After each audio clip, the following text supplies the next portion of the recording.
చిన్న నాకు ప్రార్థన చేసుకొని మరి పాఠంలోకి వెళదాం మరి. మమ్మల్ని అతిమిక్కిలిగా ప్రేమించిన మా ప్రియ పరలోకపు తండ్రి, నీ ఘనమైన శ్రేష్టమైన నామానికి వందనాలు నాన్న. ఇదిగో నాయన, నీ ప్రియమైన బిడ్డలకు ఈరోజు నాయన విశ్వ ఆవిర్భావం అనే ఈ పాఠాన్ని తెలియజేయబోచుండగా సమయోచితమైన జ్ఞానాన్ని నాకు దయచేయండి.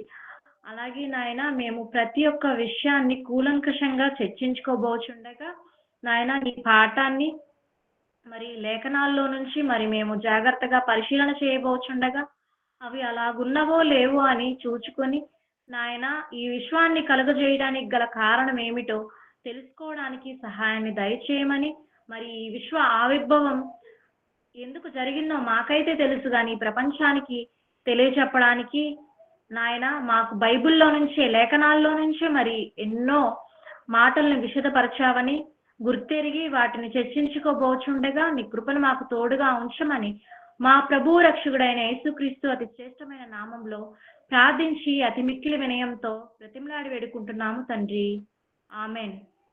చూసుకున్నట్లయితే ముందుగా చెప్పినట్టుగా విశ్వ ఆవిర్భావం అనే ఒక పాఠాన్ని మనం తెలుసుకోబోచున్నామండి ఈరోజు.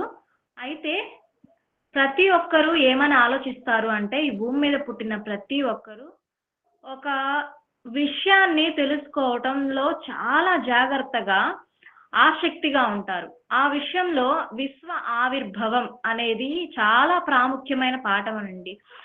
ఏమిటి అనంటే, అసలు ఇది ఎందుకు ఇంత ప్రాముఖ్యమైనది అనంటే, చాలా మంది శాస్త్రవేత్తలు ఈనాటికి కూడా అసలు ఈ విశ్వం ఎలా పుట్టింది, ఎలా ఆవిర్భవించింది అంటే అసలు ఈ విశ్వం అనేది ఎలా వచ్చింది అనే దాన్ని తెలుసుకోవడానికి చాలా వరకు శాస్త్రవేత్తలు నానాటికి ప్రయోగాలు చేస్తూనే ఉన్నారు.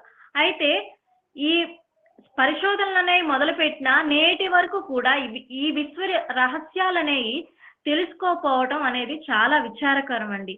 అయితే మనిషి విశ్వం గురించి తెలుసుకోవడానికి ఎన్నో ప్రయోగాలు చేసినా కూడా వాటి నుంచి విఫలమవుతూనే ఉన్నాడు. పరిశోధనలో మొదలు పెడుతున్నాడు, కానీ వాటిని అంతు చిక్కని ప్రశ్నలు ఎన్నో వాళ్ళకి తలెత్తుతూనే ఉన్నాయండి. అయితే శాస్త్రవేత్తలు ఎన్నో పరిశోధనలు చేస్తూనే ఉన్నా వాటికి ఎన్నో విధాలుగా పరిశోధనలు, అంటే ఒక విషయం అని కాదు, ప్రతిదానికి అసలు ఈ విశ్వం అనేది ఎలా పుట్టిందో వాళ్ళకి కావాలి, దానికోసం వీళ్ళు పరిశోధన చేయాలి, తెలుసుకోవాలి అని చెప్పి ఎన్నో రకాలుగా ప్రయత్నాలు చేస్తూనే ఉన్నారు ఈ రోజు వరకు కూడా. అయితే వాళ్ళు ఎలా పరిశోధనలు చేశారు, ఏంటి, అసలు తెలుసుకున్నారా లేదా అని తెలుసుకునేదే ఈ పాఠం.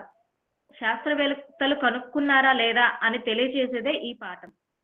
అది కూడా కాకుండా అసలు దేవుడు ఏమైనా దీని గురించి మనకు బైబిల్లో విశదపరిచాడా, ఈ రెఫరెన్స్లు చూపించి వాళ్ళకి మనం ఏ విధంగా విశ్వం అనేది మొదలైంది అనేది ఏ విధంగా చెప్పవచ్చు అనేది లేఖనాల్లో నుంచి మనం ఆలోచన చేయబోతున్నాం. అయితే ఈ రోజు చాలా మంది శాస్త్రవేత్తలు పరిశోధనలు చేస్తున్నారండి. వాళ్ళల్లో కొంతమంది క్రైస్తవులు కూడా ఉన్నారు, కొంతమంది క్రైస్తవేతరులుగా ఉన్న వాళ్ళు కూడా లేకపోలేదు. అయితే ఈ విశ్వం ఎలా పుట్టింది అనే విషయాన్ని వీళ్ళు పరిశోధనలు చేస్తూ ఉన్నారు, కానీ కన్న తండ్రి అయిన దేవుడు మనకి ఏం చెప్పాలనుకుంటున్నాడు, అసలు ఎందుకు ఈ విశ్వం అనేది మొదలైంది అనే విషయాన్ని మనం ఆలోచన చేస్తున్నాం, కానీ వాళ్ళు మాత్రం ఆలోచన చేయడం లేదు. అయితే మనం ఇంకా ఆలోచన చేస్తే ఒక వస్తువు మనం కొంటామండి. ఆ వస్తువుని కొన్నప్పుడు ఏమని ఉంటుంది, దాని మీద ఒక మాన్యువల్ ఇస్తాడు. ఏదన్నా ఒక వస్తువు మనం కొన్నాం అనుకోండి, దానికి ఒక మాన్యువల్ ఇస్తాడు. ఎందుకు అంటే ఫర్ ఎగ్జాంపుల్ సపోజ్ మనము ఏదన్నా ఒక వస్తువు కొన్నాము అంటే వాషింగ్ మిషన్ కానీ లేకపోతే ఏసీ కానీ ఏదన్నా కొన్నాం అనుకోండి, దానికి ఒక మాన్యువల్ ఇస్తాడు. ఎందుకంటే దాన్ని ఎలా యూజ్ చేయాలి, దాన్ని ఇలా నొక్కితే ఏమవుతుంది, ఆ పవర్ బటన్ నొక్కితే ఆన్ అవుతుంది, తర్వాత ఏ బటన్ నొక్కితే ఆఫ్ అవుతుంది, దీనికి టైమర్ ఎలా సెట్ చేయాలి, ఎట్లా పెట్టుకుంటే ఏసీ బాగా వస్తుంది, దీనికి ఫ్యాన్ ఉంటుందా, ఏ బటన్స్ నొక్కాలి ఏంటి, అవన్నీ మొత్తం దానికి మాన్యువల్ ఇస్తాడు. ఆ వస్తువుని ఎలా వాడాలి ఏంటి అనేది. అలా ఒక వస్తువు విషయంలోనే అంత మాన్యువల్ ఒక మనిషి తయారు చేసిన వస్తువుకే ఇంత మాన్యువల్ ఇస్తున్నప్పుడు దేవుడు ఈ విశ్వాన్ని కలిగించినప్పుడు దానికి ఒక మాన్యువల్ అనేది పెట్టలేదంటారా? అది మన చేతిలో ఉన్న 66 పుస్తకాలు, అదే దైవ గ్రంథం, మన చేతిలో ఉన్న బైబిల్. దీన్ని ఏనాడు పరిశోధన చేయాలని ఏ శాస్త్రవేత్తలు అనుకోలేదండి. కేవలం వాళ్ళు ఏమనుకున్నారు అనంటే మమ్మల్ని భూమి మీదకి పంపించాడు అనే ఆలోచన కూడా లేకుండా కేవలం ఏంటంటే మేము మేధావులం, మేమేదైనా కనుక్కోగలం అనే ఆలోచనతో ఒక ఏంటంటే ఏదైనా గొప్పగా పేరు తెచ్చుకోవాలనే ఆలోచనతో వాళ్ళు ఏం చేస్తున్నారంటే ఈ విశ్వం ఎలా పుట్టింది? ఏంటి? దాన్ని మనమే తీసుకురావాలి బయటికి.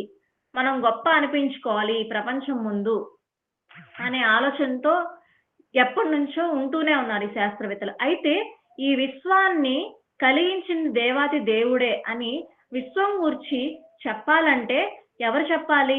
మనం దేవుణ్ణే అడగాలి. ఆయనే కదా తయారు చేసింది. ఆయనే చెప్పాలి. కానీ ప్రపంచంలో ఉన్న ఏ శాస్త్రవేత్త అయినా విశ్వ రహస్యాల గురించి ఇంత తూచా తప్పకుండా ఏది కూడా చెప్పలేడు.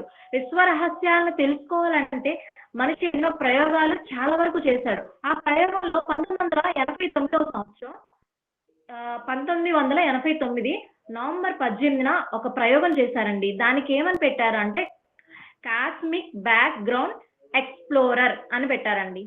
శాస్త్రవేత్తలు ఏం ప్రయోగం చేశారంటే 1989 నవంబర్ 18న కాస్మిక్ బ్యాక్గ్రౌండ్ ఎక్స్ప్లోరర్ ఏంటండి దాని పేరు? కాస్మిక్ బ్యాక్గ్రౌండ్ ఎక్స్ప్లోరర్ అనే ఒక అంతరిక్ష నౌకని విడుదల చేయడం జరిగింది. ఎక్కడికి? అంతరిక్షంలోకి విడుదల చేశారు ఈ శాస్త్రవేత్తలంతా కలిసి. విడుదల చేసిన తర్వాత ఈ విశ్వం ఆవిర్భవించడానికి ఒక పెద్ద పేలుడు అనేది జరిగింది. ఆ మహా విస్ఫోటనం వల్ల ఈ విశ్వం అనేది ఆవిర్భవించింది, ఈ విశ్వం అనేది జరిగింది, ఈ విశ్వం అనేది ఏర్పడింది అని శాస్త్రవేత్తలు చెప్పకనే చెప్పారండి.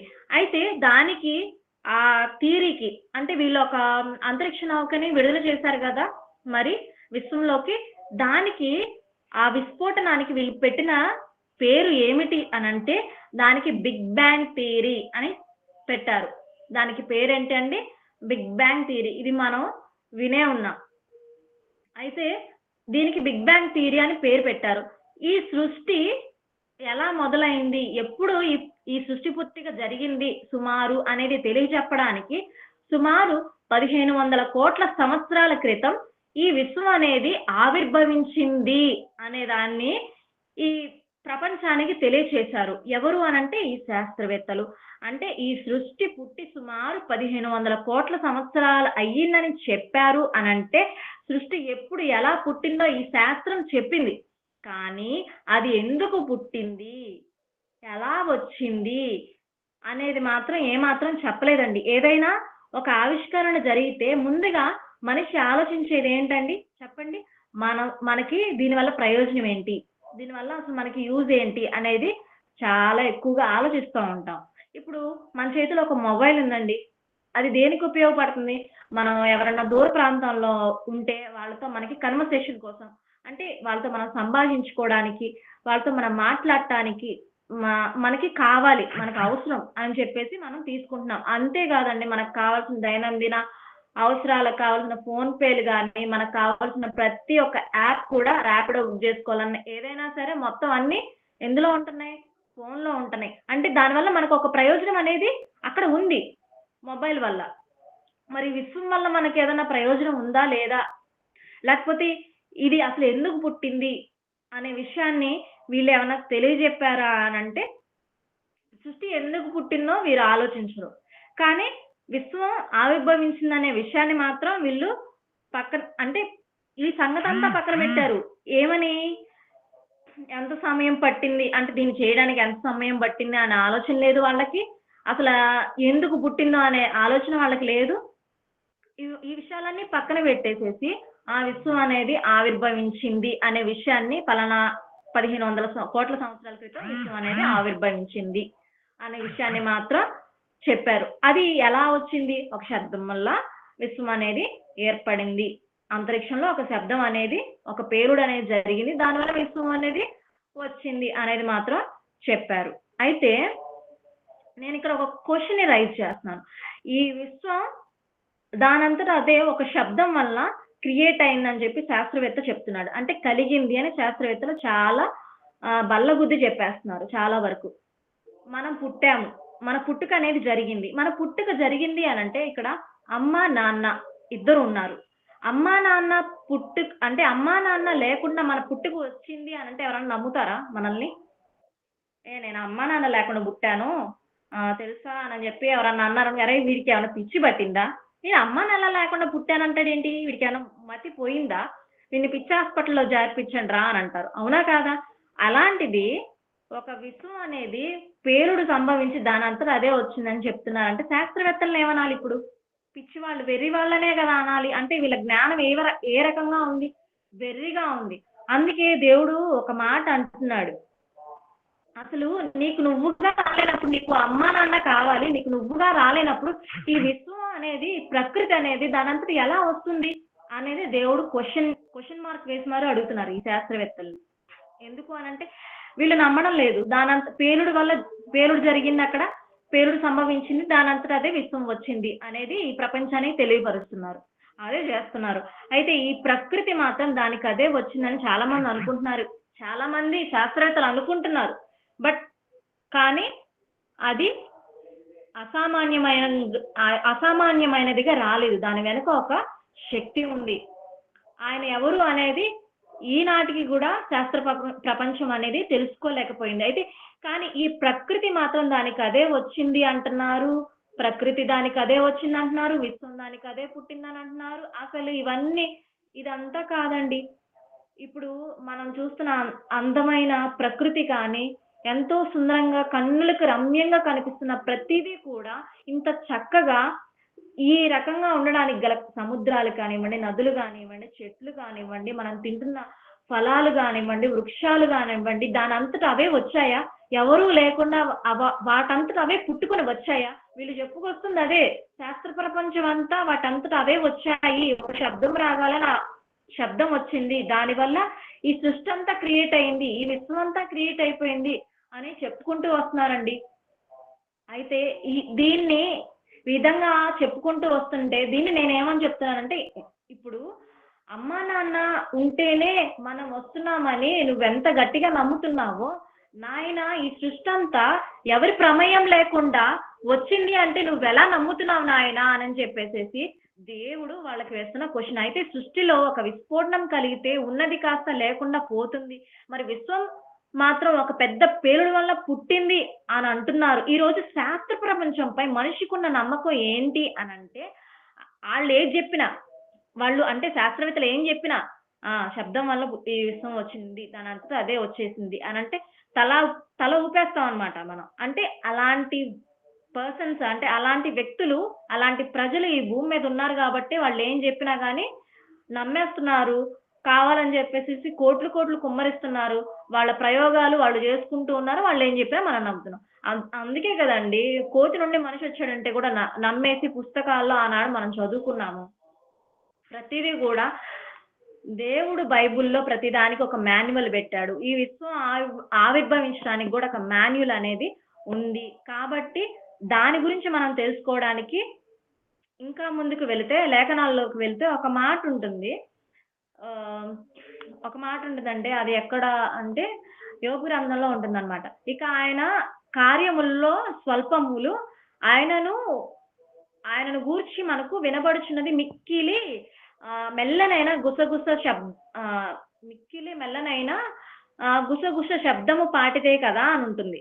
గర్జనలు చేయని ఆయన మహాబలము ఎంతైనది ఎవరు గ్రహింపగలరు అని ఒక మాట ఉంటుందన్నమాట. అంటే గర్జనలు చేయని ఆయన మహాబలము అంటే ఆయన మాట్లాడితేనే గర్జించినట్లు ఉంటుందా?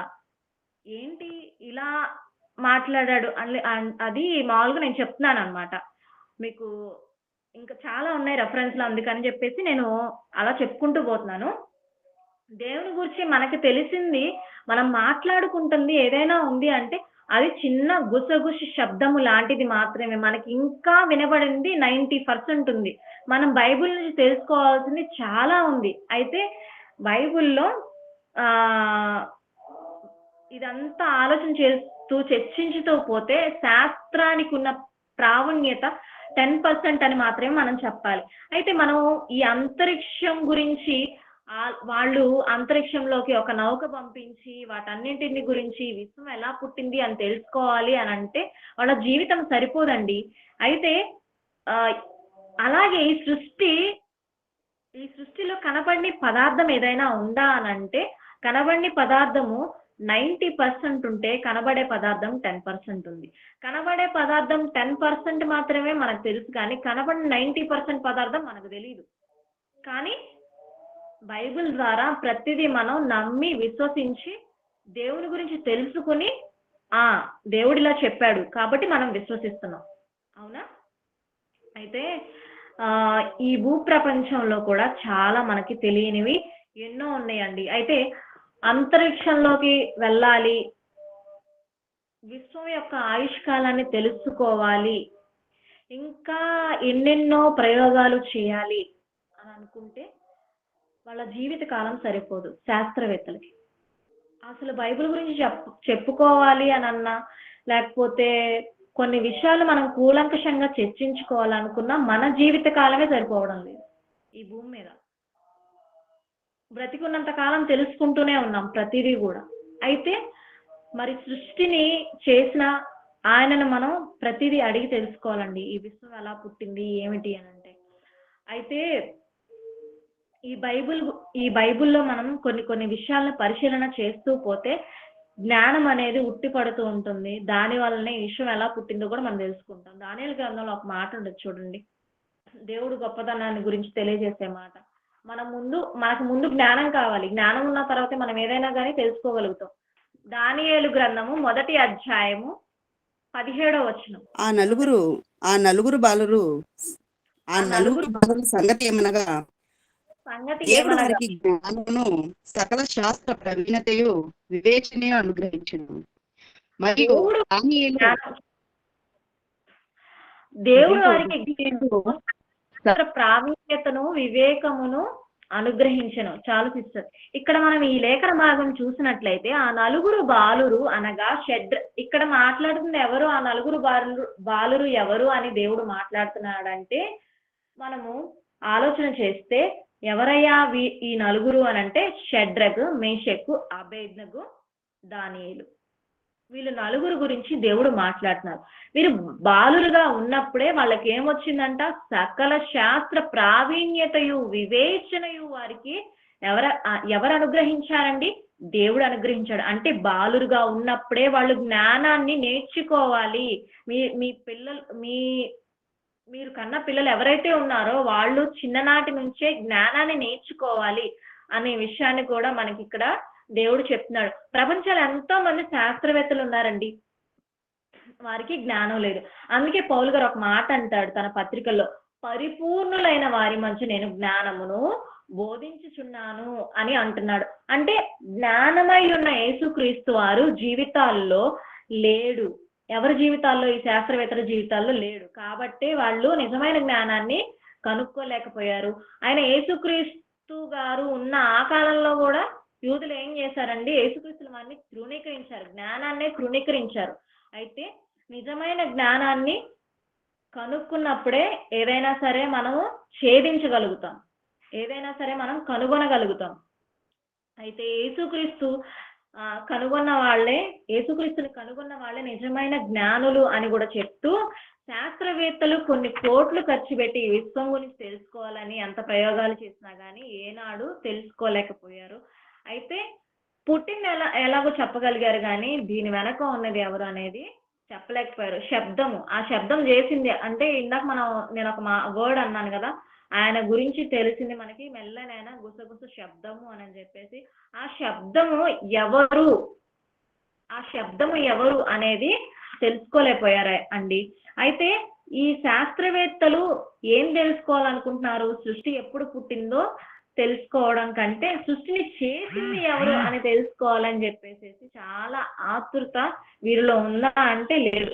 సృష్టి వచ్చేసింది అనుకుంటున్నారు. ఈ సృష్టిని చేసి కలిగించింది, దాని వెనక ఉన్నది ప్రకృతి అంతా నియమ నిబద్ధంగా తిరుగుతుంది. ఈ ప్రకృతి అంతా ఎలా వచ్చింది, ఎవరు చేశారు అన్న ఆలోచనలు ప్రజల్లో ఏమాత్రం రావడమే లేదు. ఎందుకంటే ఈ శాస్త్ర ప్రపంచానికి ఏంటంటే, ఇందాక చెప్పాను కదండి, నాకు పేరు రావాలి, అని చెప్పే ఆలోచనలు ఎక్కువగా ఉన్నాయి. ఇప్పుడు ఆ ఒక విమానం ఉందండి, అది గాల్లో ఎగరాలి, విమానం నడిపే వ్యక్తి ఉండాలి. విమానం గాల్లో ఎగరాలంటే దానికి సరైన ఒక పైలట్ ఉండాలి. అయితే ఒక ఓడ నీటిపై వెళ్ళాలండి, ఆ నీటి మీద వెళ్ళాలి అని అంటే దాన్ని మరి ఎలా నడపాలి అని దాన్ని ఎలా నడపాలి అని తెలిసిన ఒక కెప్టెన్ ఉండాలి. మనుషులు చేసిన వాహనాలు నడపడానికే ఇంత అవసరమైనప్పుడు మరి సృష్టిని పుట్టించిన ఆయన ఇప్పటి వరకు ఎలా దాన్ని నడిపించారు? ఈ సృష్టి ఎలా పనిచేస్తుంది, దీని వెనక ఎవరున్నారు అనే ఆలోచన వెళ్ళకుండా విశ్వం తిరగాలి. ఓకే, విశ్వం తిరగాలంటే దీనికి ఎవరుండాలి, దీన్ని ఎవరు నడపాలి, దీని వెనక ఎవరన్నా ఉన్నారా, ఇది అసలు కదులుతుందా, దీని వెనక ఏదన్నా రహస్యం ఉందా అనే ఆలోచన ఉందా అంటే నేను చెప్తున్నాను అనమాట. శాస్త్రవేత్తలు ఇవన్నీ ఆలోచించారా అని. ఇప్పుడు మనం ఫ్లైట్ ఎక్కుతాం, దాన్ని నడపడానికి ఒకళ్ళు కావాలి, మనం ఓడెక్కుతాం, దాన్ని నడపడానికి ఒకళ్ళు కావాలి, మరి విశ్వం నడపడానికి కూడా ఒకళ్ళు కావాలి కదా. మరి ఆయన ఎవరు అనే ఆలోచన వీళ్ళకి ఉందా అని నేను క్వశ్చన్ చేస్తున్నాను. ఆయన ఎవరు? దేవుడు. కొంతమంది దేవుణ్ణి నమ్ముతారు, కొంతమంది దేవుణ్ణి నమ్మరు. అయితే ఈ కొన్ని విషయాలను కూడా చెప్తున్నారు చూడండి. కీర్తనలు 10వ అధ్యాయం 4వ వచనంలో ఒక మాట ఉంటుంది చూడండి. దుష్టులు పొగరెక్కి యెహోవా విచారణ చేయడని కొందరు, దేవుడు లేడని వారు ఎల్లప్పుడూ యోచించుదురు. ఇక్కడ ఏమంటారంటండి, దుష్టులు పొగరెక్కి యెహోవా విచారణ చేయడని కొందరు, దేవుడు లేడని వారు ఎల్లప్పుడూ యోచించుదురు. దుష్టులు దేవుడు లేడని యోచిస్తారట. వీరు దేవుడు లేడు అంటున్నారు, కానీ దేవుడు వీరి దుష్టత్వాన్ని చూసి అసలు ఏమంటున్నాడు? అసలు ఈ దుష్టత్వానికి చక్రవర్తి ఎవడు? అపవాది కదా. అపవాది ఉంటేనే కదా వీళ్ళకి థాట్స్ అన్ని వస్తాయి, ఈ ఆలోచనలు అన్నీ వస్తాయి. వీడి ద్వారా అంటే ఈ విశ్వం అనేది అపవాది ద్వారా వచ్చిందనే ఆలోచనలో అది పడేసింది వాళ్ళని, దాని అంతటా అదే వచ్చింది అనే ఒక భ్రమలో పడేసింది. ఈ విశ్వం ఎలా కలుగుతుందో పౌలు గారు చెప్తున్నారు చూడండి పత్రికల్లో. హెబ్రీయులకు రాసిన పత్రిక 11వ అధ్యాయము 3వ వచనం. ప్రపంచములు దేవుని వాక్యము వలన నిర్మాణమైనవి, అందును బట్టి దృశ్యమైనది కనబడేడు పదార్థములచే నిర్మింపబడలేదనియు విశ్వాసము చేత గ్రహించుకొనుచున్నాము. ఇక్కడ మనం ఆలోచన చేస్తే హెబ్రీయులకు రాసిన పత్రిక 11వ అధ్యాయం 3వ వచనంలో ప్రపంచములు దేవుని వాక్యము వలన నిర్మాణములైనవి, అయితే అందును బట్టి దృశ్యమైనది కనబడేడు పదార్థములచే నిర్మించబడలేదనియు విశ్వాసము చేత గ్రహించుకొనుచున్నాము. ఇక్కడ మనం ఆలోచన చేస్తే ఇక్కడ ప్రపంచాలు అనగా జంతు ప్రపంచం గాని, వృక్ష ప్రపంచం గాని, లేకపోతే పక్షి ప్రపంచం గాని, ఇవన్నీ సృష్టిలో భాగాలే కదా. ప్రకృతి అని కూడా మనం అనొచ్చు. అంటే వీటన్నింటినీ కలిపి ఒక సమూహంగా ఆలోచన చేస్తే ప్రకృతి అనే దానిగా పిలవవచ్చు. సముద్రాలు కానీ, నదులు కానీ మొత్తం అన్నింటినీ కలగలిపి, కొండలు కానీ, నదులు కానీ మొత్తం అన్ని కలగలిపి మనం ఏమంటున్నాం? దానిని ప్రకృతి అని పిలుస్తున్నాం. అంతే తప్ప భూమి కాక వేరొక సృష్టి ఉందని, బుద్ధ జీవులు ఉన్నాయని, లేకపోతే వేరే వేరే అర్థాలు పెట్టి వీటిని మనం ఇక్కడ ప్రొనౌన్స్ చేయట్లేదు, మాట్లాడట్లేదు. అయితే కారణం నరులకు నివాస యోగ్యమైనది భూమి మాత్రమే అని కూడా ఒక మాట ఉంటుంది బైబిల్లో, మీరు చూసే ఉన్నారు. అయితే ఈ 6 విశ్వదినాలు ప్రారంభం కాకమునుపే ఈ విశ్వ పదార్థం అంతా దేవుడు ఏం చేశాడంటే, ఫర్ ఎగ్జాంపుల్ నేను ఎలా చెప్దాం అనుకుంటున్నానంటే, ఇప్పుడు ఈ విశ్వం అంతా కూడా మీరు కళ్ళు మూసుకుంటే ఎలా ఉంటుంది? చీకటిగా ఉంటుంది కదా. ఈ విశ్వం అంతా కూడా ఫస్ట్ అలాగే నిర్మానుషంగా చిమ్మ చీకటిగా ఉంది. ఈ విశ్వంలో అంతా కూడా 100% అంటే 99% అంతా కూడా ఫస్ట్ ఆఫ్ ఆల్ చిమ్మ చీకటి వాటర్ అంతా. మీరు ఆదికాండంలోకి వెళ్ళి చూస్తే మొత్తం కనిపిస్తుంది మీకు అలా పిక్చర్. ఒక్కసారి కళ్ళు మూసుకొని నేను చెప్పి మాటలన్నీ ఆలోచన చేస్తా ఉండండి. కళ్ళు మూసుకొని చిమ్మ చీకటిగా ఉంది, చుట్టూ వాటర్ ఉన్నాయి. ఆ వాటర్ మొత్తంలో అంటే నిండా నీళ్లు ఉన్నాయి అన్నమాట. అంటే ఈ భూమి కూడా దాంట్లో దాచబడి ఉంది అనుకోండి. ఈ విశ్వం అంతా కూడా దానిలో దాచబడి ఉంది. అంటే మనకి నివాసయోగ్యమైన భూమి కూడా ఆ నీళ్ళల్లోనే నానబెట్టబడి ఉంది అని అనుకోండి. ఓకేనా? అనుకున్న తర్వాత అయితే ఈ మన సృష్టికర్త అయిన దేవుడు తర్వాత ఏం చేశాడు అంటే తన యొక్క మాట ద్వారా దీన్ని క్రియేట్ చేశాడు. అనుకోండి అని అన్నాను కదా, అక్కడ ఎందుకు అనుకోండి అని అన్నానంటే మీకు ఒక ఇమాజినేషన్ కోసం. అక్కడ జరిగిందని నేను చెప్పాను. ఆది కాండంలో దేవుడు ఒక మాట అంటాడు, దాన్ని కూడా నేను తర్వాత చెప్పుకుంటూ వస్తా. ఫస్ట్ ఈ విషయం అంతా చిమ్మ చీకటిగా ఉందండి. చిమ్మ చీకటిగా ఉన్న అంతా కూడా విశాలంగా ఉంది అని మీకు కనిపిస్తుంది. తర్వాత అంతా కూడా నీటిమయంగా ఉన్నట్టు మీకు కనిపిస్తుంది. ఆ నీళ్ళల్లో దాచబడి భద్రపరిచిన భూమిని ఇలా పైకి తీసుకొని వచ్చాడు అనమాట. అలా కలుగును గాక అంటే కలిగింది. తర్వాత ఆ నీళ్ళనే ఒక పక్కకు జరగమంటే జరిగినాయి. నేల ఏర్పడింది. తర్వాత మన నివసిస్తున్న కొండలు కానీ అవన్నీ కూడా ఆయన మాట ద్వారా ప్రతిదీ కలిగి వచ్చింది. తర్వాత చిన్నగా మీకు రెఫరెన్స్లన్నీ చెప్తూ ఉంటే కళ్ళకు కట్టినట్టుగా అన్ని అర్థం అవుతూ ఉంటాయి అన్నమాట. అయితే ఈ యొక్క ఎప్పుడైతే వీళ్ళు పేలుడు అని చెప్పారు కదా, ఆయన మాట వల్ల బైబిల్లో ఆయన ఒక మాట పలకగానే ఆ భూమి అనేది ఏర్పడింది. ఏదైతే ఇక్కడ మనకి చెప్తున్నాడో, ఇక్కడ పౌలు గారు అంటున్నాడు కదా, అందును బట్టి దృశ్యమైనది కనబడెడు పదార్థములచే నిర్మింపబడలేదనియు విశ్వాసము చేత గ్రహించుకొనుచున్నాను అన్నాడు.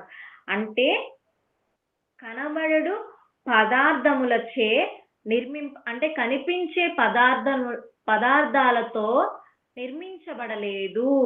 మనకు కనబడని పదార్థం ఏదో ఉంది, దాని వల్లనే నిర్మాణమైనది. దాన్ని మనం గ్రహించుకొని మనం దాన్ని విశ్వసించాలి అనే దాని గురించి ఈయన ఇక్కడ మాట్లాడటం జరుగుతుంది. ఈ విషయం మనకు తెలియాలి అని అంటే పైన 1-2 వచనాల్లో మనం చూసి ఆది కాండము 1వ అధ్యాయము 1-2 వచనాల్లో ఆదియందు దేవుడు భూమి ఆకాశములను సృజించెను, భూమి నిరాకారముగాను శూన్యముగాను ఉండెను, చీకటి అగాధ జలముల పైన కమ్మియుండెను అని అన్నాడు కదా. ఇక్కడ మనము ఈ రెఫరెన్స్లను జాగ్రత్తగా ఆలోచన చేస్తే సృష్టిని చేయకముందు ఎలా ఉంది భూమి అనంటే ఒక ముడి పదార్థంగా ఉంది. ఆదియందు దేవుడు భూమి ఆకాశమును సృజించెను అన్నాడు కదా. 2వ వచనంలో మనం ఆలోచన చేస్తే మనం 2వ వచనం కింద సెకండ్ లైన్ లో మనం ఆలోచన చేస్తే చీకటి అగాధ జలముల పైన కమ్మి ఉండెను, దేవుని ఆత్మ జలములపై అల్లాడుచుండెను అని అన్నాడు. అంటే ఈ కింద 1వ అధ్యాయంలోని 2వ వచనంలోని 2వ మాట మనం చూసినట్లయితే చీకటి అగాధ జలముల పైన కమ్మి ఉండెను, దేవుని ఆత్మ జలములపై అల్లాడుచుండెను అని అన్నాడు. దేవుడు వెలుగు కమ్మని పలుకగా వెలుగు కలిగెను. అంటే ఫస్ట్ ఆఫ్ ఆల్ జరిగింది ఏమిటి అనంటే చీకటి అగాధ జలముల పైన కమ్మి ఉంది. దాని తర్వాత దేవుని ఆత్మ అక్కడికి వచ్చి పరిశీలన చేసింది. పరిశుద్ధాత్మ అక్కడికి వచ్చి పరిశీలన చేసిన తర్వాత ఏం జరిగింది అనంటే దేవుడు వెలుగు కమ్మని పలుకగానే వెలుగు కలిగింది. తర్వాత ఏదైతే ఉందో ఎవరున్నారో దేవుడు చెప్తున్నాడు. ఇంకా ఏం జరుగుతుంది ఏమిటి అనేది మనం ఇక్కడ ఆలోచన చేస్తే భూమి ఆకాశాల్ని అలాగే సృజించాడు. సృజించిన తర్వాత ఏమి జరిగిందయ్యా అనంటే దేవుడు ఒక మాట పలకగానే భూమి ఆకాశము నక్షత్రాలు ఇవన్నీ వెలుగు కమ్మని పలుకగానే వెలుగు కలిగింది. అలాగే ప్రతిదీ ఆయన ఎలా అయితే చెప్తున్నాడో ఆయన మాట ప్రకారం, ఆయన చిత్త ప్రకారం, ఆయన ఏమైతే పలికాడో దాని ప్రకారం అంతా కూడా జరిగించుతూ వచ్చింది. యోబు గ్రంథము 38వ అధ్యాయము 7వ వచనంలో ఒక మాట ఉంటుంది చూడండి. ఉదయ నక్షత్రములు ఏకంగా కూడి పాడినప్పుడు దేవదూతలందరూ ఆనందించి జయధ్వనులు చేసినప్పుడు దాని మూలరాతిని వేసిన వాడేవాడు? ఇక్కడ మనం ఆలోచన చేస్తే సామెతలు 8వ అధ్యాయము 22-30 వచనాలు కూడా మీరు ఒకసారి పరిశీలన చేస్తే అక్కడ మనకి యేసుక్రీస్తు వారు అన్నారని కూడా అర్థమవుతుందండి. సామెతలు 8వ అధ్యాయము 22-30 వచనాలు. పూర్వకాలమందు తన సృష్టి సృష్టి ఆరంభమున తన కార్యములలో ప్రథమమైన దానిగా యెహోవా నన్ను కలుగజేసెను. అనాది కాలము మొదలుకొని మొదటి నుండి భూమి ఉత్పత్తి అయిన కాలమునకు పూర్వము నేను నియమింపబడితిని. ఇక్కడ మనం ప్రవాహ ఆలోచన చే చాలు సిస్టర్. ఇక్కడ మనం చూసినట్లయితే పూర్వకాలమందు తన సృష్టారంభము తన కార్యముల్లో ప్రథమమైన దానిగా యెహోవా నన్ను కలుగ చేసెను. అనాది కాలం మొదలుకొని మొదటి నుండి భూమి ఉత్పత్తి అయిన కాలంనకు పూర్వము నేను నియమించబడితిని. ఇక్కడ యేసుక్రీస్తు వారి గురించి మరి కీర్తనాకారుడు వ్రాయడం జరిగిందండి. అంటే ఉదయ నక్షత్రములు ఏకంగా కూడి పాడినప్పుడు అని యోగ గ్రంథం 38వ అధ్యాయం 7వ వచనంలో మనం చెప్పుకున్నాం కదా. దేవదూతలందరూ ఆనందించి జయధ్వనులు చేసినప్పుడు దాని మూలరాతిని వేసిన వాడెవడు అని అన్నాడంటే, భూమి ఆకాశాలకి మూలరాతిని వేసిన వాళ్ళు ఎవరు అనే ఆకాశ నక్షత్రాలకి, ఉదయ నక్షత్రాలకి, వీటన్నింటికి కూడా పునాది వేసిన వాళ్ళు ఎవరు అయా అని మనం ఆలోచన చేస్తే ఇక్కడ చెప్తున్నాడు కదా.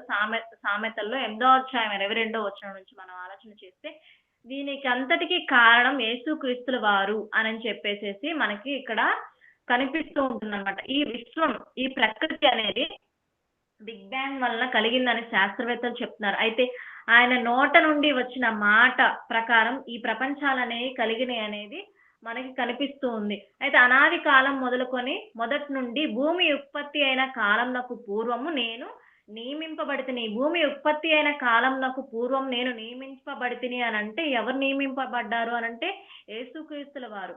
అయితే ప్రవాహ జలములు లేనప్పుడు, నీళ్లతో నిండిన ఊటలు లేనప్పుడు నేను పుట్టి తిని, పర్వతములు స్థాపింపబడక మునుపు, కొండలు పుట్టక మునుపు, భూమిని దాని మైదానములను ఆయన చేయక మునుపు, నేల మట్టిని రవ్వంతయు సృష్టింపక మునుపు నేను పుట్టి తిని అని యేసుక్రీస్తుల వారు తన గురించి తాను చెప్పుకుంటూ ఈ ప్రపంచం గురించి కూడా చెప్తూ ఈ విశ్వం అనేది ఎలా వచ్చిందో చెప్తూ ఆయన అంటున్నాడు చూడండి. జలములు తమ సరిహద్దులు మీరకుండానట్లు ఆయన సముద్రమునకు పొలిమేరలు ఏర్పరిచినప్పుడు, భూమి యొక్క పునాదులను నిర్ణయించినప్పుడు నేను ఆయన యొద్ద ప్రధాన శిల్పినై అనుదినము సంతోషించుచు నిత్యము ఆయన సన్నిధిని ఆనందించుచుంటిని అని చెప్తూ ఉన్నారండి. అంటే యేసుక్రీస్తుల వారు ఇక్కడ ఈ విషయాలన్నీ మనకు చెప్తూ ఉన్నారు. అయితే యేసుక్రీస్తుల వారు నేను విశ్వాన్ని కలిగించాను నా మాటతో అని చెప్తున్నాడు. ప్రపంచాలు దేవుని మాట వల్ల నిర్మాణము జరిగినవి, ప్రపంచంలో దేవుని మాట వల్ల కలిగినవి అని చెప్తూ ఆదికాండం 1వ అధ్యాయం చదివితే సృష్టి ఎలా చేశాడో చెప్తున్నాడు. భూమిని ఎలా చేశాడు, సూర్యుడిని, చంద్రుడిని, నక్షత్రాలు ఇవన్నీ కూడా ఎలా కలిగినాయో చెప్తూ ప్రకృతిలో ఉన్నవన్నీ కలుగునుగాక అని పలికాడు. అందమైన ప్రకృతిని అంత మాట ద్వారా ఎలా కలిగించాడు అని మనం ఆలోచన చేస్తే దేవుని వాక్యం అండి. వాక్యం వల్ల ఈ సృష్టి పుట్టింది. సృష్టిలో ఉన్న పర్వతాలు, మైదానాలు, మంచు పర్వతాలు కానివ్వండి, పువ్వులు కానివ్వండి, కాయలు కానివ్వండి, చెట్లు కానివ్వండి, పక్షులు కానివ్వండి, జంతువులు కానివ్వండి, మొదలైనవన్నీ కూడా ఇలా అందంగా తయారవడానికి కూడా దేవుడు ఉన్నాడు అని తెలియపరచడానికి ఇవన్నీ మనం ఆదికాండం 1వ అధ్యాయం చదువుతూ ఉంటే మనకి అన్ని కూడా అర్థమవుతూ ఉంటాయి. అయితే మనం ఆలోచన చేస్తూ ఉంటే వీటన్నింటినీ చూసి మనిషి ఆశ్చర్యపోవాలండి. దేవుడు ఒక మాట వల్ల ఈ విశ్వం అంతా కూడా కలిగిందా అని ప్రతి ఒక్కరు తెలుసుకోవాలండి. సృష్టింపబడిన వస్తువుల్ని ఆలోచించడం వల్ల దేవుడు ఉన్నాడని మనకు తెలియాలి. అంతేకాదండి, శాస్త్రవేత్తలు పేలుడు వల్ల కలిగింది అని మాత్రమే చెప్తున్నాడు. పేలుడు ఎలా వచ్చింది అనేది కూడా శాస్త్రవేత్తలు చెప్పలేకపోయాడు. అంటే దేవుని మాట అనేది ఒక శబ్దం, ఈ శబ్దం వల్ల కలిగిందే ఈ విశ్వం, అంటే దేవుని వల్ల కలిగింది ఈ విశ్వం అనేది చెప్పకనే చెప్తున్నాడు. అయితే చాలా మంది ఒక సందర్భం ఉంది. ఏమిటి అనంటే యేసుక్రీస్తుల వారు ఒక మాట అంటూ ఉంటారు అనమాట. యోహాను సువార్త 12వ అధ్యాయము 28, 29 వచనాలు. తండ్రి, నీ నామము మహిమపరచమని చెప్పెను. అంతటా నేను దానిని మహిమపరచితిని, మరలా మహిమపరతును అని ఒక శబ్దము ఆకాశం నుండి వచ్చెను. కాబట్టి అక్కడ నిలుచుండి వినిన జనసమూహము ఉరిమెను అనిరి. మరికొందరు దేవదూత ఒకడు ఆయనతో మాట్లాడేననిరి. అందుకు యేసు, ఈ శబ్దము నా కొరకు రాలేదు, మీ కొరకే వచ్చెను. ఇప్పుడు ఈ లోకమునకు తీర్పు జరుగుచున్నది. చాలు సిస్టర్. ఇక్కడ ఇప్పుడు మనం ఆలోచన చేస్తే ఈ సందర్భంలో శిష్యులు జనసమూహంతో యేసుక్రీస్తుల వారు ఉన్నప్పుడు మాట్లాడుతూ ఆకాశం నుంచి ఒక స్వరం వచ్చింది. ఆ స్వరం వచ్చినప్పుడు శబ్దం వినిన జనసమూహం అంతా ఏమని అంటున్నారంటే, శబ్దం వచ్చింది, అది ఒక ఉరిమెడి శబ్దం లాగా ఉంది అని అనుకున్నారు. అంటే ఇక్కడ మనం ఆలోచన చేస్తూ ఉంటే ఏమని ఉందయ్యా అని అంటే, ఈ శబ్దం వినిన జనసమూహాలన్నీ కూడా ఆ శబ్దం వినిన వాళ్ళంతా ఏమనుకున్నారు అంటే, ఆ శబ్దం విని ఆయన అక్కడ మాట్లాడాడు. ఆయన స్వరం అనేది అక్కడ బయటికి వచ్చింది. కానీ అది దాన్ని ఏమనుకుంటున్నారు వీళ్ళు? స్వరం అనుకోవడం లేదు. అది ఆయన మాట్లాడితేనే ఆ శబ్దమే ఉరిమినట్లు అనిపిస్తుంది వాళ్ళకి. అక్కడ ఏం జరుగుతుంది అనేది కూడా వాళ్ళు అర్థం చేసుకోలేని పరిస్థితి అక్కడ ఏర్పడింది. అక్కడ జరుగుతున్న దాన్ని అర్థం చేసుకోలేనప్పుడు వీళ్ళు అనుకుంటున్న మాటలు ఏంటి అనంటే, ఆయన అక్కడ స్వరం అనేది ఆకాశం నుంచి ఒక శబ్దం వచ్చింది. ఆ శబ్దము ఉరిమినట్టుంది. అది స్వరము. కానీ వీళ్ళకి ఎలా అర్థమైంది? ఉరిమినట్టు అర్థమైంది. అంటే ఆయన స్వరం ఎలా ఉంది? ఉరిమెడి స్వరం లాగా ఉంది. శాస్త్ర ప్రపంచం చెప్పడానికి కొంచెం కష్టమైనా గానీ, వాళ్ళకి ఆ పెద్ద పేలుడు అనేది ఆయన యొక్క స్వరము. అంటే దేవుడు మాట్లాడితే అలా ఉంటుందా? అంటే నిజంగా ఆయన నోరు తెరిచి మాట్లాడితే అసలు ఆయన శబ్దాన్ని కూడా మనం వినలేము. బ్రతికి ఉండలేము నిజంగా మాట్లాడితే. దేవుని మాట మనం వింటే. ఇంకొందరైతే చాలా చాలా చెప్పుకుంటూ ఉంటారు గానీ, ఈ శాస్త్ర ప్రపంచానికి తెలియని విషయం అదే. కొందరు ఉరిమింది అనుకుంటే, ఇంకొందరు దేవదూత వచ్చి మాట్లాడిందేమో అనుకొని ఆ సందర్భంలో అనుకున్నారు యోహాను సువార్తలో. ఇక్కడ మనం చదువుకున్న ఈ 2 రెఫరెన్స్‌ల్లో. కొందరైతే దేవదూతలు వచ్చి వీళ్ళతో మాట్లాడారు అనుకున్నారంట. మరి కొందరు ఆ శబ్దం ఏంటో అనేది కూడా వాళ్ళకి అర్థం కాలేదు అనేది బైబిల్‌లో మనకిక్కడ కనిపిస్తుంది. అయితే యోబు గ్రంథం 40వ అధ్యాయము 9వ వచనంలో ఇంకొక మాట ఉంటుంది చూడండి. దేవునికి కలిగి ఉన్న బాహుబలము నీకు కలదా? ఆయన ఉరుము ధ్వని వంటి స్వరముతో నీవు గర్జింపగలవా? ఇక్కడ మనం ఆలోచన చేస్తే దేవుని స్వరము ఎలా ఉంటుంది అని మనం ఆలోచన చేస్తే ఉరుము ధ్వని అని అన్నాడు ఇక్కడ. ఆయన ఉరుము వంటి ధ్వని వంటి స్వరముతో నీవు గర్జింపగలవా అని అన్నాడంటే, ఆయన స్వరము ఎలాంటిది? ఉరుము వంటిది అని చెప్తున్నాడు. కానీ దేవుని స్వరము ఉరుము ధ్వని స్వరము కాదు. ఉరుము రావడం వలన చాలా మంది చనిపోతారు. చాలా మందికి ఎలక్ట్రిక్ పరికరాలు కూడా దెబ్బతింటాయి. దేవుడు మాట్లాడటం వల్ల, అంటే దేవుడు మాట ఏ విధంగా అంటే మనకి ఎగ్జాంపుల్ గా చెప్తున్నాడు. దేవుడు మాట్లాడటం వల్ల ప్రపంచాలు నిర్మాణములైనవి దేవుని వాక్యం వలన నిర్మాణమైనవి అని చెప్తూ ఉన్నాడు. ఎవరు? పౌలు గారు. యోహాను సువార్త 1వ అధ్యాయము 1వ వచనం ఒకసారి మనం చూస్తే, ఆదియందు వాక్యం ఉండెను అని ఉంటుంది. వాక్యము దేవుని యొద్ద ఉండెను అని ఉంటుంది. వాక్యము దేవుడై ఉండెను అని ఉంటుంది. ఇంకా 2వ వచనం మనం చూస్తే, ఆయన ఆది యందు దేవుని యొద్ద ఉండెను, సమస్తమును ఆయన మూలంగా కలిగెను అని ఉంటుంది. అయితే ఇక్కడ వాక్యానికి శరీరం రాగలదా అని మనం ఆలోచిస్తే, ఈ శరీరం నుండి శబ్దం రావాలి అంటే ఆత్మ ఉండాలి.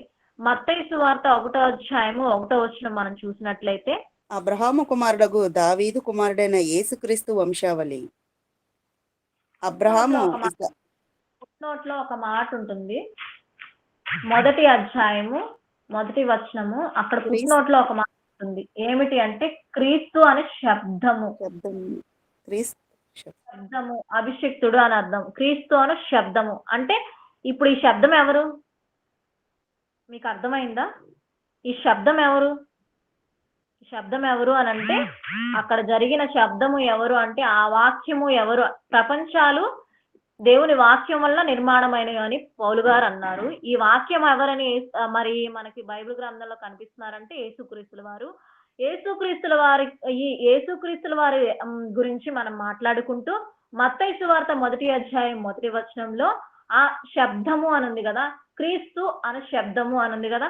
శబ్దం అంటే ఎవరు అనంటే యేసుక్రీస్తుల వారు. అంటే అలాగే వాక్యం అనే యేసుక్రీస్తు వారు 2000 సంవత్సరాల క్రితం శరీరాన్ని ధరించుకుని భూమి మీదకి వచ్చాడు. అయితే అసలు విషయం ఏమిటయా అని మనం పరిశీలన చేస్తే యేసుక్రీస్తు వారి నుండి వచ్చిన మాటే ఈ మహాశబ్దము. శబ్దం అని తెలియక యేసుక్రీస్తు వారిని ఈ ప్రపంచం గుర్తించలేదు. యేసుక్రీస్తు అంటే మనకి గుర్తొచ్చే విషయాలు ఏంటండి? ఆయన చాలా సాత్వికుడండి, చాలా ప్రేమామయుడండి అని మనం చెప్తూనే ఉంటాం కదా. మనకి యేసుక్రీస్తుల వారంటే గుర్తొచ్చేది ఆయన చాలా సాత్వికుడని, ప్రేమామయుడని మాత్రమే ఈ ప్రపంచానికి తెలుసు. కానీ రెండో వైపు ఆయన దేవుని మాట, ఆయన వాక్య రూపం ధరించుకున్న ఒక మరి ప్రేమమూర్తి అనేది కూడా ఈ ప్రపంచానికి అర్థం కాలేదు. ఆ శబ్దం వల్ల విశ్వం ఉద్భవించింది అని అంటే కనబడని మాట నుండి కనబడేది వచ్చింది. అంటే మాట కనపడదు అని చెప్పేసి చెప్తున్నారు. ఇక్కడ ఒక శాస్త్రవేత్త ఉన్నారు, హెన్రీ కేవిండిష్ అనే ఒక శాస్త్రవేత్త ఉన్నారు. 10 సంవత్సరాల క్రితం ఒక పరిశోధన చేశాడు. ఏమిటి అనంటే ఆక్సిజన్ కనిపించదు, హైడ్రోజన్ నుండి కనబడే నీరు అనే పదార్థం ఎలా పుట్టింది? జాగ్రత్తగా ఆలోచన చేయండి. హెన్రీ కేవిండిష్ అనే ఒక శాస్త్రవేత్త 10 సంవత్సరాల క్రితం ఒక పరిశోధన చేశాడు.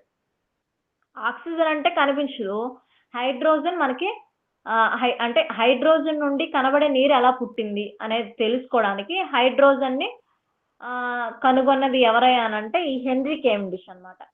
ఈయన హైడ్రోజన్ కనుగొనక ముందు ఈయనకి పేరు లేదు.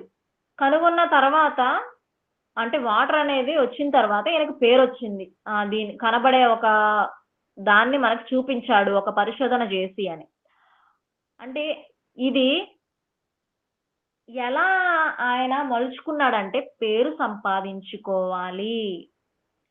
దేవునికి వ్యతిరేకంగా ఉన్న ప్రతి ఒక్కళ్ళు కూడా ఈరోజు జ్ఞానాన్నైనా సరే, ఆలోచన అయినా సరే, వివేచన అయినా సరే, ఏదైనా సరే దేవునికి విరోధంగా వాళ్ళు ఏమి సృష్టించుకోవాలన్నా, ఏం కలిగించుకోవాలన్నా కూడా దేవునికి విరోధంగా మాదే గొప్పది, మేం చేసిందే గొప్ప, ఈ భూమి మీద ఏదైనా సరే మేమే జ్ఞానవంతులం అని చూపించుకోవాలనుకునే ప్రతి ఒక్కళ్ళు కూడా కాలగర్భంలో కలిసిపోయారండి. కానీ దేవుణ్ణి అంటే వీళ్ళు ఇన్ని కనుక్కుంటున్నారు, దీని వెనక ఎవరున్నారు అనేది కొందరికి తెలిసినా కూడా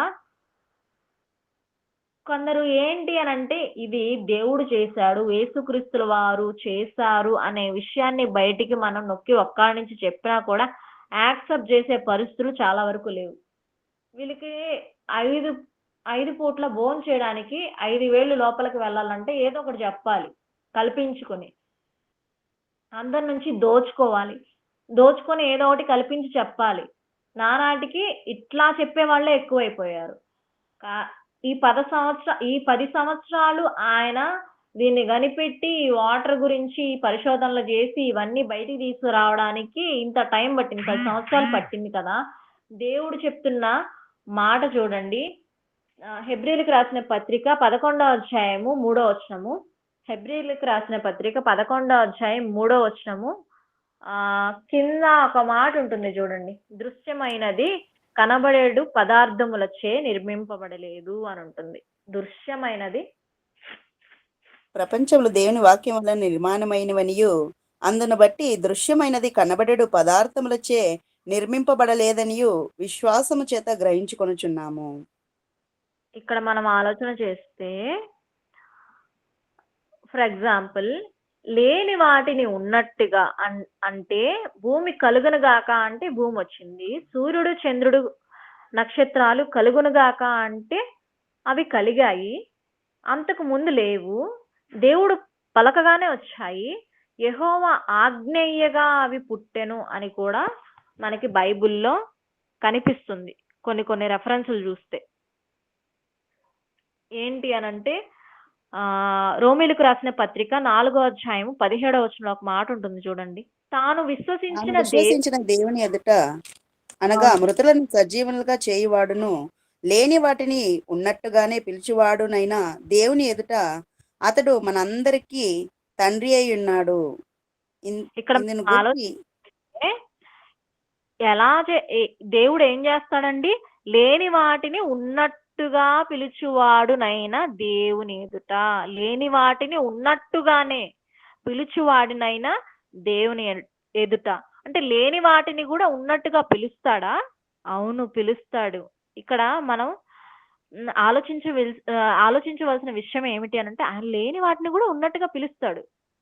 ఇక్కడ మన చుట్టూ ఏమీ లేవు. ఇప్పుడు ఆయన ఏదన్నా లేని దాన్ని ఉండాలి అని ఆయన పిలుచుకుంటే, ఆయన అలా మాట అనంగానే ఆ లేనిది ఏదైతే ఉందో అదేమవుతుంది? ఉన్నట్టుగా ఆయన ఎదుటికి వస్తుందన్నమాట. అంటే అంత పవరు ఆయనకుంది. ఎందుకంటే ఆయన దేవుడు కాబట్టి. ఆయన సామర్థ్యం అది. ఇక్కడ ఇంకా ఎంతో అద్భుతమైన మాటలు మనం ముందుకు వెళ్తే, నా సమయం ఇంక లేదు కనుక నేను ఒక 2 రెఫరెన్సెస్ చూపించేసి ముగించేస్తాను. ఇక్కడ మనం ఆలోచన చేస్తే ఒక మాట చెప్తున్నాడు మనకి. ఏమనంటే లూకాసు సువార్త 21వ అధ్యాయం 15వ వచనం. మీ విరోధులందరూ ఎదురాడుటకును కాదనుటకును వీలు కాని వాక్కును జ్ఞానమును నేను మీకు అనుగ్రహింతును. ఇక్కడ మనం ఆలోచన చేస్తే మన విరోధులు, ఇక్కడ మన విరోధులు అని దేవుడు ఎలా ఎవరి గురించి చెప్తున్నాడు? మీ విరోధులందరూ ఎదురాడుటకును కాదనుటకును వీలు కాని వాక్కును జ్ఞానమును నేను మీకు అనుగ్రహింతును అని అంటున్నాడు. అంటే ఇక్కడ మన విరోధులుగా ఉన్న వాళ్ళు ఎవరయ్యా అని మనం ఆలోచన చేస్తే శాస్త్రవేత్తలు, దేవుడు లేదనే వాళ్ళు. వీళ్ళని కాదనడానికి వీలు లేని జ్ఞానాన్ని దేవుడు మనకి అనుగ్రహించాడండి. చాలా మంది బైబిల్లో శాస్త్రం లేదు అని అంటారు. బుద్ధిహీనులండి వాళ్ళు. ఆది కాండం మొదలుకొని ప్రకటన గ్రంథం వరకు ఎన్నో శాస్త్రాలు ఉన్నాయి. అందుకే సకల శాస్త్రాల్ని అధిగమించిందిగా ఈ రోజు బైబిల్ మన చేతిలో దేవుడు పెట్టాడండి. శ్రీ అంటే పిడి సుందర్రావు గారు కూడా చాలా వరకు ఎన్నో పాఠాలు మాకు బోధించారు. కానీ ఒక పాఠం ఉంటుంది, సకల శాస్త్రాలను అధిగమించిన బైబిల్ అని. ఎంతో గొప్ప మాటలు మాకు మరి తెలియపరిచారు తండ్రి గారు. అయితే శాస్త్రవేత్తలు శబ్దం వలన విశ్వం కలిగింది అని అంటారు, కానీ ఆ శబ్దమే దేవుడని వాళ్ళు ఒప్పుకోరండి. ప్రకృతిలో మంచు పర్వతాలు కరిగిపోయి ఇది వరకు వీళ్ళు చెప్పిన మాటలు అనమాట. ప్రకృతిలో ఉన్న మంచు పర్వతాలు ఏమైతే ఉన్నాయో, హిమాలయాలు ఉన్నాయి కదా, అవన్నీ ఈ ప్రపంచంలో చాలా చాలా ఉన్నాయి కదా మంచు పర్వతాలు, అవన్నీ ఒకనాటికి కరిగిపోతాయి. కరిగిపోయిన తర్వాత ఈ భూమి మీద అంటే వాటర్ ఎక్కువైపోతుంది. వాటర్ ఎక్కువైపోయిన తర్వాత ఎన్నో విపత్తులు జరుగుతాయి. అందుకే కదా హాలీవుడ్ లో కూడా కొన్ని సినిమాలు తీశారు కదా, సునామీలు వచ్చేస్తున్నాయి, మనుషులు చచ్చిపోతారు ఇలా అని చెప్పేసి. అంటే ప్రకృతిలో నీటి ద్వారానే అంతం వస్తుందని చెప్పేసి చాలా మంది కూడా శాస్త్రవేత్తలు చెప్పారు. దీనిపై చాలా సినిమాలు కూడా తీశారు. అయితే నోహు జలప్రళయం తర్వాత దేవుడు ఒక నిబంధన ఇచ్చాడు కదా, కానీ వీళ్ళు ఎందుకని ఎంత నొక్కి వక్కాణిస్తున్నా కానీ దేవుడు ఓడిచ్చాలని వీళ్ళ భ్రమ, వీళ్ళ అపోహ. అయితే నోవాహు జలప్రళయం వల్ల ప్రపంచం నాశనం అయిపోతుందని శాస్త్రవేత్తలు చెప్పారా, లేకపోతే దేవుడు చెప్పాడా? దేవుడు ముందు చెప్పింది దేవుడు. నోవాహు జలప్రళయం వచ్చింది, ప్రపంచం నాశనం అయిపోయింది. అప్పట్లో 8 మంది రక్షించబడ్డారు. ఆ 8 మంది ద్వారానే వచ్చిందే 8 మంది ద్వారానే వచ్చిన వాళ్ళమే మనం అందరం కూడా. అయితే కానీ విశ్వం దేనితో నాశనం అవుతుంది అని మళ్ళా వీళ్ళు చెప్తారంటే నీటితోనే నాశనం అయిపోతుంది ఈ విశ్వం అంతా. సునామీలు వస్తాయి, రాకల్లో చాలా అవస్తాయి ఇవి వస్తాయి అని చెప్పేసి జనాలందరినీ భయపెట్టేస్తున్నారు ఈ శాస్త్రవేత్తలంతా. ఆదికాండం 9వ అధ్యాయము 12-15 వచనాల్లో దేవుడు, ఆదికాండము 9వ అధ్యాయము 12-15 వచనములు మనం చూసినట్లయితే, మరియు దేవుడు నాకును మీకును మీతో కూడానున్న సమస్త జీవరాశులకును మధ్య నేను తరతరములకు ఏర్పరచుచున్న నిబంధనకు గుర్తు ఇదే. మేఘములో నా ధనస్సును ఉంచి తిని అది నాకును భూమికిని మధ్య నిబంధనకు గుర్తుగా నుండును. భూమి పైకి నేను మేఘమును రప్పించినప్పుడు ఆ ధనస్సు మేఘములో కనబడును. అప్పుడు నాకును మీకును సమస్త జీవరాశులకును మధ్యనున్న నా నిబంధనను జ్ఞాపకము చేసుకొందును గనుక సమస్త శరీరాలను నాశనము చేయుటకు అలాగూ ప్రవాహముగా నీళ్లు రావు. ఆ ఇక్కడ మనం ధనస్సు ఆలోచన చేస్తే మేఘములో చాలు ఉండును. చాలు. ఇక్కడ మనం ఆలోచన చేస్తే అప్పుడు ఫస్ట్ స్టార్టింగ్ లో అక్కడ జలప్రళయం వచ్చింది. జలప్రళయం వచ్చిన తర్వాత నోవాహుకు ఒక నిబంధన ఇచ్చాడు. నాయన మరి వాళ్ళు ఈ భూమి మీద పాపం అంతా పరిపక్వమై ఎక్కువైపోయింది, మరి వీళ్ళందరూ నేను భరించలేకపోతున్నాను. అప్పుడే వాళ్ళ నరుల హృదయం అంతా కూడా చెడ్డదని చెప్పి గ్రహించేసి అప్పుడే వాళ్ళు ఉన్న వాళ్ళందరూ మారాలని చెప్పేసి ఎంతో కాలం ఒక 120 మరి 120 100 సంవత్సరాలు 120 సంవత్సరాల వరకు నోవాహు గారు వాళ్ళకి సువార్త ప్రకటన అందించారు. తర్వాత అంతా చాలా వరకు వాళ్ళు నమ్మలేదు. తర్వాత దేవుడు మరి ఓడ తయారు చేయమన్నాడు, మారు మాట్లాడకుండా తయారు చేశాడు. వాళ్ళ కుటుంబం మొత్తాన్ని వెళ్ళమన్నాడు. అంటే వాళ్ళని రక్షించుకోవడానికి, ఆ 8 మందిని రక్షించడానికి ప్రయత్నం చేశాడు. మిగిలిన వాళ్ళని రమ్మన్నా వాళ్ళు దేవుణ్ణి నిరాకరించడం వలన వాళ్ళు వ్యర్థంగా భూమి మీద నాశనం అయ్యారు. వర్షం పడింది 40 దినాలు 40 రాత్రులు. వాళ్ళు నాశనం అయిపోయారు. తర్వాత వాళ్ళకు ఒక నిబంధన ఇచ్చాడు దేవుడు. ఏమిటి నాయన, ఇక నీటి ద్వారా ఏ విపత్తు కూడా నేను కలిగించను, రాదు ఈ భూమి మీదకి అని చెప్పి దేవుడు చెప్పాడు. చెప్పిన తర్వాత మళ్ళా ఈ ప్రపంచం అంతా నాశనం అవడానికి నీళ్ళే కారణం అవుతాయి అని చెప్తే అది ఎంతవరకు కరెక్ట్? సముద్రం వలన నీటి మట్టం పెరిగి ఎంతవరకు ఎక్కువైపోయినా, పొంగి పొర్లిపోయినా, ఏం జరిగినా కూడా ఈ విశ్వ వినాశనం అనేది విశ్వాన్ని కలిగించిన దేవుడే ఈ వినాశనం ఎలా జరుగుతుందో కూడా చెప్పాలి. ఆ వినాశనం ఎలా జరుగుతుందో కూడా చెప్పాడు. 2 పేతురు 3వ అధ్యాయము 7వ వచనం. అయితే ఇప్పుడున్న ఆకాశమును భూమియు భక్తిహీనుల తీర్పును నాశనమును జరుగు దినం వరకు అగ్ని కొరకు నిల్వ చేయబడినవై అదే వాక్యము వలన భద్రము చేయబడి ఉన్నవి. ఇక్కడ మనం ఆలోచన చేస్తే అయితే ఇప్పుడున్న ఆకాశము భూమియు భక్తిహీనుల తీర్పును నాశనము జరుగు దినము వరకు అగ్ని కొరకు నిలువ చేయబడినవై అదే వాక్యము వలన భద్రము చేయబడి ఉన్నవి. విశ్వ వినాశనం నీటితో కాదు నాయన, అగ్నితో నాశనం అవుతుంది. ఇప్పటి వరకు వాక్యం వలన భద్రం చేయబడిందయ్యా అని దేవుడు ఇక్కడ చెప్తున్నాడు. ఏమని చెప్తున్నాడు? ఇప్పటి వరకు నేను చాలా వరకు భద్రంగా ఉంచాను నాయన ఈ విశ్వాన్ని. విశ్వ వినాశం అనేది నీటితో జరగదు, అగ్నితోనే నాశనం అవుతుంది.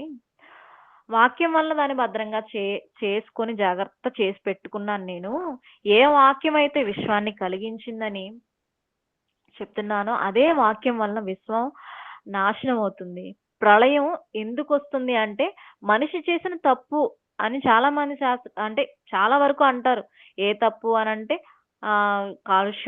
కాలుష్యం వల్ల మనుషులు ఇప్పుడు చాలా మంది ఎలా పడితే అలా ప్రవర్తిస్తున్నారు. కాలుష్యం వలన కానీ, లేకపోతే మనిషి చేసుకున్న వాహనాల వల్ల వెలువడే పొగల వల్ల కానీ, లేకపోతే చాలా ఫ్యాక్టరీలు కట్టుకున్నారు వాటి వల్ల కానీ, మనిషి చేసిన తప్పిదాల వల్ల ప్రళయం వస్తుంది అని అంటున్నారు. కానీ దేవుడు ప్రకృతిని ఎందుకు నాశనం చేస్తున్నాడు, ఎందుకు నాశనం అయిపోతుంది అని దేవుడు చెప్తున్నాడంటే, దేని వల్ల నాశనం అయిపోతుందో కూడా ఎందుకు చెప్తున్నాడు అనంటే, మనం చేస్తున్న పాపాలు ఏమిటి అనంటే ఆయన తెలుసుకోకపోవడం, ఆయన్ని ఎరగకపోవడం.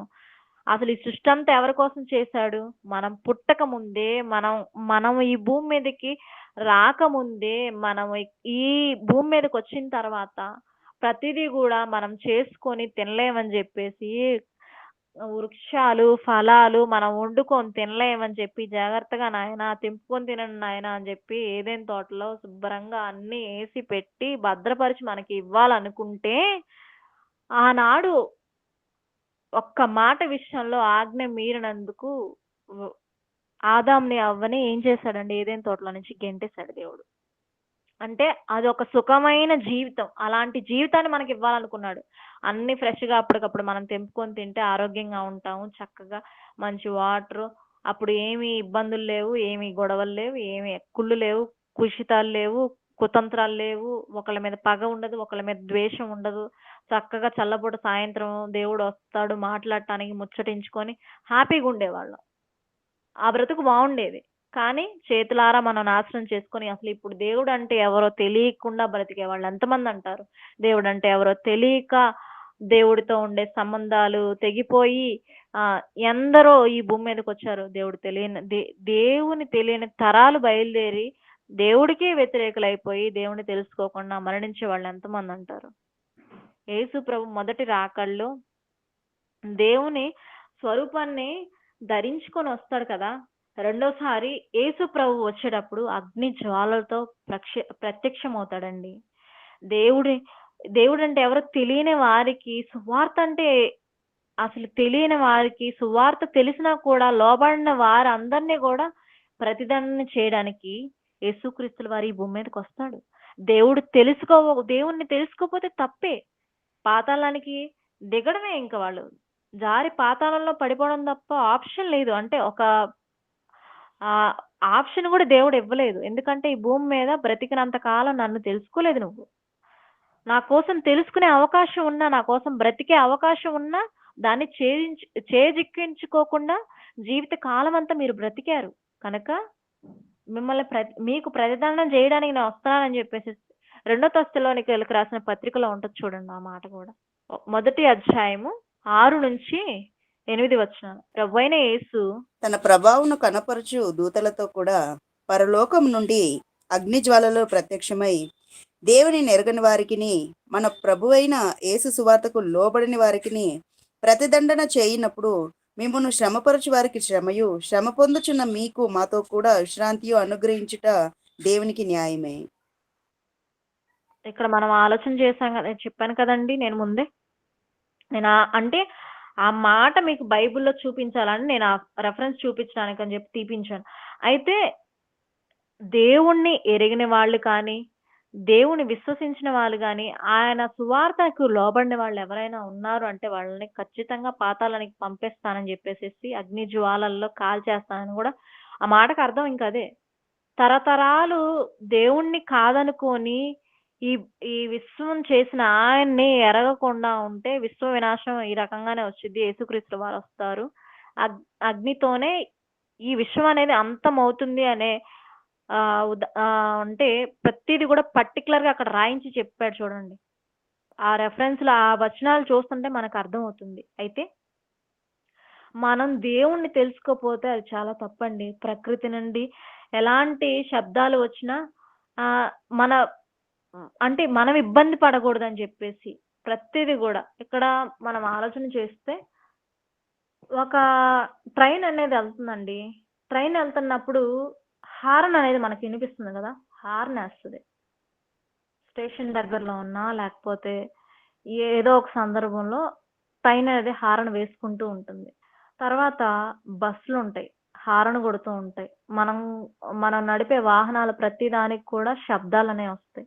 అలాగే విమానం ఎక్కుతాం. విమానం కూడా కొన్ని విమానాలను మీరు అబ్జర్వ్ చేస్తే పైన ఎంత శబ్దం వస్తుందో లోపల కూర్చున్న వాళ్ళకి కూడా అంతే శబ్దం వస్తుంది అనుకోండి. డిస్టర్బెన్స్ ఎంత శబ్దం అయితే వస్తుందో ఆ రకంగానే ఆ డిస్టర్బెన్స్ అంతా భరిస్తూనే ఉంటాం. లోపల కూర్చున్న వాళ్ళు అలాగే ఆ డిస్టర్బెన్స్ వచ్చిద్ది, బయట ఉన్న వాళ్ళకి అదే డిస్టర్బెన్స్. అయితే మనిషి చేసిన విమానం గంటకి 500 కిలోమీటర్ల వేగంతో వెళ్ళిద్దండి. అయితే విపరీతమైన శబ్దం అనేది వస్తుంది. అలాగే ట్రైన్ 100 కిలోమీటర్ల వేగంతో వెళ్తుంది. అది కూడా ఏం చేస్తుంది, శబ్దం చేస్తానే ఉంటుంది. ఆ శబ్దం కూడా మనకి వినిపిస్తుంది, ఇబ్బందిగానే ఉంటుంది. అయితే దేవుడు చేశాడే ఈ భూమి, ఆ భూమి గంటకి 1,11,600 కిలోమీటర్ల వేగంతో తిరుగుతుంది. ఏది ఫాస్ట్ గా తిరుగుతుంది? దేవుడు చేసిన భూమి ఎక్కువ ఫాస్ట్ గా తిరుగుతుంది. 1,11,600 కిలోమీటర్ల వేగంతో ఈ భూమి తిరుగుతుంది. భూమి తిరుగుతున్నప్పుడు మనం కింద పడుతున్నామా? లేదా మనం ఒకవేళ స్కూటీ మీద వెళ్తుంటే మనం ఏమైనా కింద పడుతున్నామా? లేకపోతే మనం నడుస్తున్నప్పుడు కింద పడుతున్నామా? భూమి తిరుగుతుంటే మనకేమన్నా శబ్దం వస్తుందా? మనకేమన్నా ఇబ్బంది కలుగుతుందా? మనం ఆలోచన చేస్తే దేవుడు ప్రేమ ఎంత గొప్పదో చూడండి. భూమి తిరుగుతుంది. అంత వేగంతో తిరుగుతుంది. 1,11,600 కిలోమీటర్ల వేగంతో తిరుగుతుంది. కానీ భూమి యొక్క శబ్దం మనకి వినపడదు.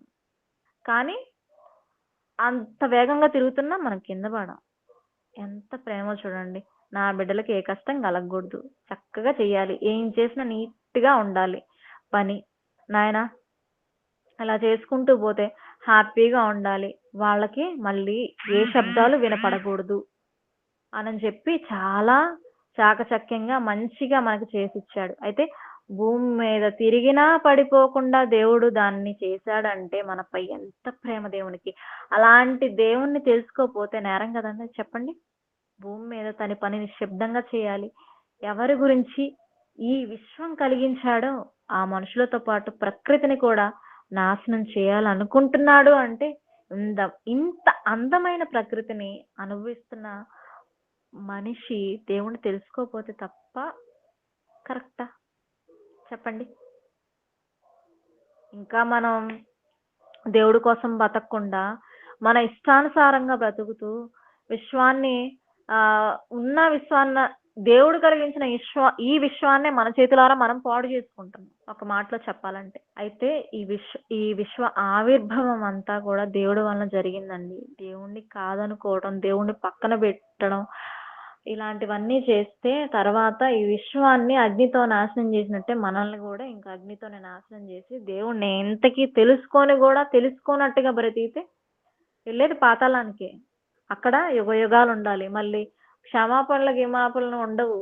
మళ్ళీ తెచ్చేసుకొని పరలోకంలో ఉంచుకోడు. ఎందుకంటే దేవుని దగ్గర పరిశుద్ధత తప్ప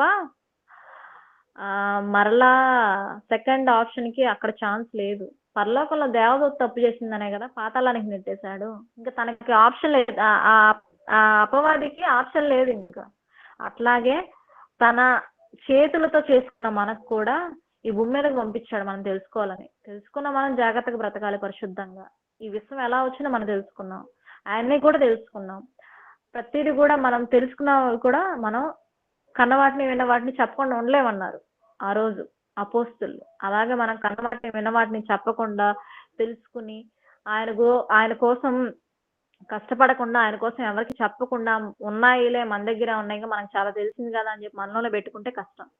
మనం కూడా చెప్తూ ఉండాలి. చెప్పినప్పుడే కదా మనం అగ్నిలో నుంచి కొంతమందిని లాగగలుగుతాము. మనము ఉండాలి, వాళ్ళు కూడా ఉండాలి. దేవుని దగ్గరకు అందరం వెళ్ళాలి. సిద్ధపాటు ఉండాలి. సిద్ధపడి బుద్ధిగల కన్యకల వంటి వాళ్ళంగా మనం ఎవరిని ఎదుర్కోవాలి? క్రీస్తును మనం ఎదుర్కోవాలండి. మన జీవితాలు అలా ఉండాలి. విశ్వ ఆవిర్భావం ఎలా జరిగిందో మనం ఈరోజు ఈ పాఠం ద్వారా తెలుసుకున్నాం. మరి ప్రార్థన చేసుకుని ఈ సెక్షన్ ని ముగించేసుకుందాం. ప్రార్థించుకుందాం. మమ్మల్ని అతి మిక్కిలిగా ప్రేమించిన మా ప్రియ పరలోకపు తండ్రి, నీ ఘనమైన శ్రేష్టమైన నామానికి వందనాలు నాయన. ఇదిగో నాయన నీ బిడ్డలకి కొన్ని మాటలను తెలియచేశాను. ఎన్నో ఇబ్బందులు ఎదుర్కొంటున్న ఈ కాలంలో కూడా వాక్యాన్ని చెప్పుటకు నీవు నన్ను ఎన్నుకున్న విధానాన్ని బట్టి నీకు వందనాలు నాయన. ఇదిగో నాయన నీ బిడ్డలకి కొన్ని విషయాల్ని విశదపరిచాను. అర్థమైందని అనుకుంటున్నాను, ఆశిస్తున్నాను కూడా నాయన. నీ నుంచి మేము వేరు కాకూడదు. నీలో ఉండి నీ కోసం ఫలించి ఇంకా ఎందరో పిల్లల్ని నాయన నీవు నా మహాలోకానికి తీసుకువెళ్ళే భాగ్యాన్ని మాకు అందరికీ దయచేయండి నాయన. ఇచ్చిన ఈ జీవిత కాలంలో నీ కోసం బ్రతికి నీ కోసం పనిచేసి బిడ్డలుగా మేమందరం ఉండాలి నాయన.